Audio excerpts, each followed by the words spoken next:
As we said, the U.S. ROK relationship and alliance is the linchpin of peace and security here in the Indo-Pacific region.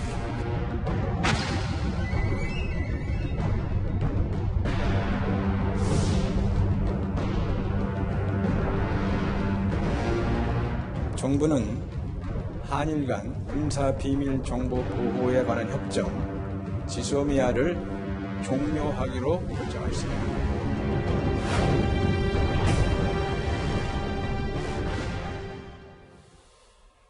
예, 오늘 뉴스탑10은 여기부터입니다. 참 이례적입니다. 우리 안보 상황과 깊숙이 관련이 있는 미국 국무부의 핵심 당국자 4명이 이렇게 한꺼번에 우리나라를 찾았습니다. 이 소식 하나하나 짚어보도록 하겠습니다. 먼저 방금 전에 들었던 이 미국의 핵심 당국자들의 목소리 한번 듣고 오실까요? As we said, the U.S. ROK relationship and alliance is the linchpin of peace and security here in the Indo-Pacific region. Very encouraged while we were there to note that President Moon and Prime Minister Abe had the opportunity to talk, and that's an encouraging sign as we watch the relationship improve and continue to get better. 예, 하나하나 뜯어보겠습니다. 먼저 이도훈 의원, 이 핵심 당국자의 연이은 방한, 참 이례적인 건 맞는 거죠? 그렇습니다. 지금 외교, 안보, 경제 주요 고위 당국자들이 한꺼번에 왔는데 보통은 겹치지 않게 조정하는 게 상례이거든요. 4명이 한꺼번에 왔다는 건 그만큼 중요한 메시지가 있다는 거고 또 강력한 메시지를 전달하겠다는 뜻이다. 이렇게 해석할 수가 있겠습니다. 그럼 화면 한번 다시 보시면 제일 중요한 인물부터 좀 예볼게요. 네. 스티렐 국무부 차관보가 이 지소미아 관련해서 좀 결과가 어땠냐는 취재의 질문에 환상적이다라고 답변했습니다. 그러면 우리가 좀 지소미아 종류를 좀 번복하는 겁니까? 어떻게 봐야 돼요?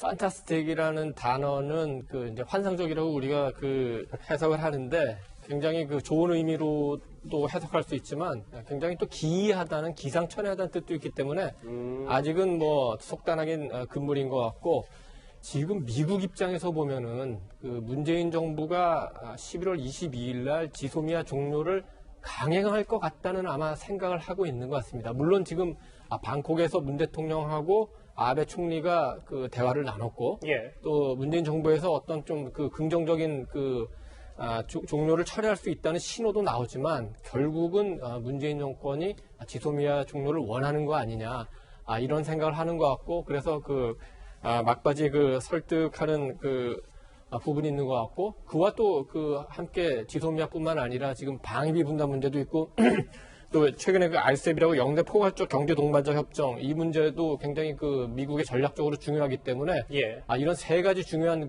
이슈를 가지고 왔는데 이 문제가 지금 어떻게 정리될지 매우 미국도 좀 불투명하다고 보고 그래서 이번에 당국자를 만나는 것뿐만 아니라 퍼블릭 디플로머시라고 그러죠. 문정부뿐만 아니라 이 문제를 다루는 국회 관계자들 그리고 특히 언론들 지금 보면은 데이비 스티렐 차관보가 우리나라의 대표적인 보수 그리고 또 진보 언론도 함께 만나서 대화하는 일정이 지금 예정돼 있고 예.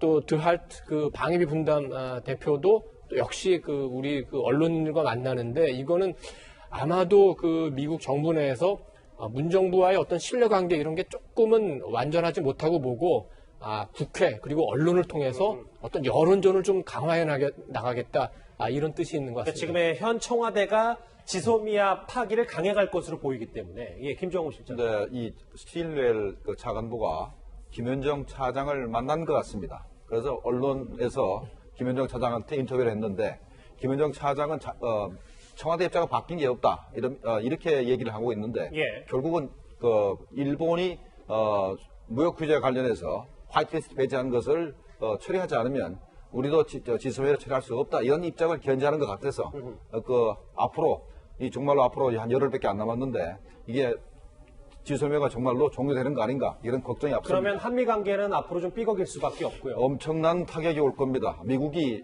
벌써 여러 번 얘기를 했습니다. 미국의 분노라 표현할 필요가 있다고 생각할 정도로 가만히 안 있을 겁니다. 근데 미국은 지금 일단 종료할 걸로 보고 그 다음 때까지 아마 그 고려를 하는 것 같습니다. 일단 한미일 정보 공유 협정으로 일단 대처를 하되 이후 방안을 모색하는데 이 문제 때문에 당장에 그 공개적으로 한국을 압박하지는 않겠지만 예. 그 이후에 여러 가지로 한미 관계에서 우리가 어려운 점을 많이 갖게 될 가능성이 굉장히 큽니다. 자, 이렇게 제목처럼 서울 청구서 들고 온 미국의 핵심 4인방인데요. 그런데 미국의 압박 수위는 우리가 상상하는 그 이상인 것 같습니다. 신인균 대표님, 저하고 화면 같이 보실게요. 청구서 얘기, 그중에 방위비 분담금이요. 유사시에 우리나라를 방어하기 위해 유지중인 미군 전력 비용을 요구했다. 그러니까 괌과 하와이 등의 미군 기지 비용도 미국이 요구했다라는 보도가 나왔습니다. 정말 충격적이고 우리 입장에서는 말도 안 되는 그런 요구죠. 지금 괌에 태평양 부근에서 전쟁을 하기 위해서 괌에 전략기지를 만들어 놓고 앤더슨 공군기지에는 뭐 전략 폭격기들 그리고 그 이제 또 해군기지에는 잠수함들 뭐 그리고 사전 배치 전단 거기에는 5척의 사전 배치선이 배치가 돼 있고 핵 잠수함들 또 하와이의 태평양 사령부 얼마나 많은 전력이 있습니까? 그리고 일본에 또 유엔사 후방기지 그래서 엄청나게 많은 탄약과 자산들이 또 일본에 있거든요. 그 모든 것들을 우리 보고 지금 경상유지를 내라 이 말인데 지금 우리 작전 계획에 따르면 우리가 이제 한반도에서 전면전이 발생했을 때 미군 60만 명, 항공모함 6척, 또 전투기 1000대 이상 뭐 이런 게 오겠다라고 작전 계획은 되어 있습니다. 실행 가능성을 떠나서 그 모든 것들의 유지비를 우리 보고 부담을 하라. 지금 여기서부터 협상을 시작하는데 이건 사실 말도 안 되는 그런 이야기입니다. 미국은요, 도대체 어떤 전략 자산들의 유지 비용을 대라는 것일까요? B-52 전략 폭격기 그리고 LA급 핵잠수함 등이 거론된 것으로 보입니다. 그런데 신 대표님, 네. 그럼 결국 만약에 방위비 협상이 타결되지 않을 경우 더 나아가서는 미국이 주한미군 철수까지 할 수 있다라는 분석도 조심스럽게 나오고 있는 것 같습니다. 저는 거기까지 염두에 두고 있다라고 생각합니다. 왜냐하면 동맹국을 향해서 사실 이 정도 우리가 생각하기에 제가 한미동맹을 굉장히 중요하게 평소에 생각하는 사람이지 않습니까? 그런 제가 보기에도 이건 말도 안 된다라는 정도의 어떤 조건을 던지고 거기서부터 협상을 시작한다라고 하는 것은 마지막에 우리를 이제 압박을 한 차원에서 그러면 우리는 나가겠다. 이것까지 못 들어주면 우리는 나가겠다.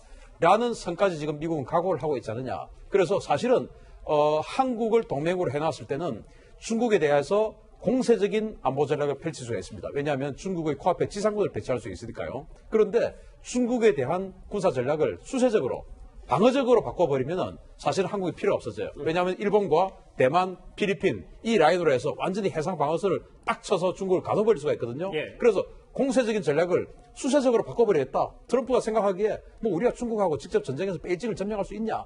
라고만 생각하면 우리는 필요 없는 거예요. 그래서 거기까지도 생각할 수 있다고 봅니다. 그런 주한미군 철수까지 염두에 두기 때문에 이렇게 방위비 분담금도 세게 부른 거고요. 김정은 실장님. 그러니까 처음부터 트럼프 대통령이 50억 불이라는 그 액수를 정했습니다. 그러니까 현재 실무자들은 대통령 지시니까 따라갈 수밖에 없죠. 그리고 현재 50억 불을 부른 것 자체는 처음부터 트럼프 대통령이 주한미군을 철수는 아니다 하더라도 감축할 목적을 가지고 시작한 거 아닌가. 어차피 한국이 50억 불 다 낼 리가 없지 않습니까? 그럼 거기에 만약에 돈을 다 안 내면은 거기에 합당하게 주한미군을 남기고 나머지는 철수하는 게 아닌가. 이런 걱정이 앞서는 겁니다. 예, 이해가 좀 됐어요. 이렇게 미국의 동시다발 압박에 다급한 건 말이죠. 이순신 장군과 죽창과를 얘기를 하면서 비장하게 지소미아 파기 카드를 던진 우리 정부인 듯합니다. 일본이 이미 한일 간의 기본적인 신뢰 관계를 훼손되었다고 하는 상황에서 우리로서는 지소미아를 유지할 명분이 상실되었습니다. 당시에는 저렇게 센 발언을 했는데 이던 의원님. 네. 글쎄 지금 돌이켜보니 이렇게 미국도 압박 수위가 높아지고 일본도 문 대통령과 아베 총리가 만났을 때 지금 일본 언론의 반응도 뜨뜻미지근하거든요. 결국 우리나라만 지금 이리 치이고 저리 치이는 건 아니지요. 지금 저 사진이 좀 상징적으로 보여주는 것 같은데 아베 총리는 그 소파 가운데 앉아서 좀 여유 있는 표정이고 문 대통령은 소파 가에 앉아서 뭔가 좀 아쉬운 표정인 것 같은데 저 사진은 그 우리 저 정의용 안보실장이 찍었는데도 저런 사진이 나온 거 보면은 그리고 그걸 청와대에서 그 언론에 배포한 걸 보면은 그 상황이 지금 그 상징적으로 묘사가 되어 있는 것 같은데 처음에 그 일본이 수출 규제 조치를 발표했을 때 우리가 강하게 그 이른바 반일 감정 말하자면 드라이브를 걸었을 때만 해도 의기양양한 면이 있었는데 지금 뭔가 하다 보니까 뭔가 그게 아니구나. 우리한테 뭔가 잘못되고 있구나. 하는데 지금 상황은 어떤 상황이냐면은 지금 지소미아가 논란이 됐습니다만 지소미아는 이제 그 일본의 수출 규제 때문에 나왔다고 우린 얘기하고 있는데 일본은 그 수출 규제가 우리의 강제징용자 판결 때문에 나왔다고 얘기하지 않습니까?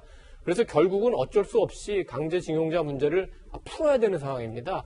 다행히 그 아까 지금 소파 사진에서 보듯이 문 대통령과 아베 총리가 그 문제를 그 대화를 나눴다고는 하는데 거기서 새로운 해법이 나왔는지 그거는 조금 의문이고 일본의 언론 보도를 보면은 아직은 그럴 가능성이 없는 것 같습니다. 지금 청와대하고 청와대 주변에서 열심히 새로운 안을 만들고 1+1+ 알파에서 앞에 1, 뒤에 1, 그리고 알파를 서로 바꿔가면서 여러 가지 안을 내고는 있는데 근본적으로 그 우리가 그 일본에 대해서 어떤 배상이나 보상을 요구하는 게 그걸 포기하지 않으면 일본 입장에서는 받아들이기 어려운 정도로 강력하게 나오기 때문에 이 문제가 어떻게 해결될지 아직은 조금 낙관적인 전망을 할 수는 없는 상황입니다. 서울 청구서 들고 온 미국의 4인방 얘기 그리고 우리 안보, 우리 지금 입장이 좀 심상치가 않습니다.